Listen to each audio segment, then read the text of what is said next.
Welcome to our channel. Today we how to change default music app on iPhone, system customization step by step clearly. To change the default music app on your iPhone, start by ensuring your device is updated to the latest version of iOS.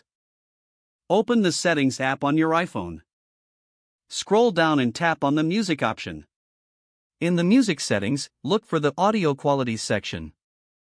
Check for an option labeled Default Music App. If available, tap on it to view your choices. Select the music app you prefer as your default. If you don't see this option, try downloading your chosen app from the App Store first. After installing, revisit the music settings to see if the option has appeared. Now that you've selected your default app, exit the settings. Open your preferred music app to ensure it's set as the default. Try playing a song from the app and see how it responds.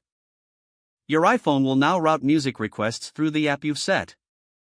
If you want to change it again, simply repeat these steps. Enjoy your personalized music experience on your iPhone. If the page does not load, refresh the browser or try again in a private or incognito window. Make sure you are using the correct email address, then retype it carefully to avoid small typos. If your password is not accepted, use the reset option and create a new strong password you can remember.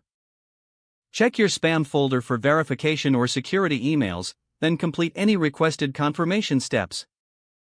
Enable two-factor authentication if available to improve account security and reduce unauthorized access risk. After signing in, review your profile details so your contact information and settings are accurate and current. If you see an error message, note it down and try again after restarting your device and internet connection. Log out when you finish, especially on shared devices, to keep your account and payment information secure. If the page does not load, refresh the browser or try again in a private or incognito window. Make sure you are using the correct email address, then retype it carefully to avoid small typos. If your password is not accepted, use the reset option and create a new strong password you can remember. Check your spam folder for verification or security emails, then complete any requested confirmation steps.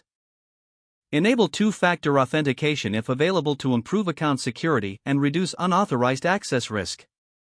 After signing in, review your profile details so your contact information and settings are accurate and current. Don't forget to like this video and subscribe to our channel for more step-by-step tech guides.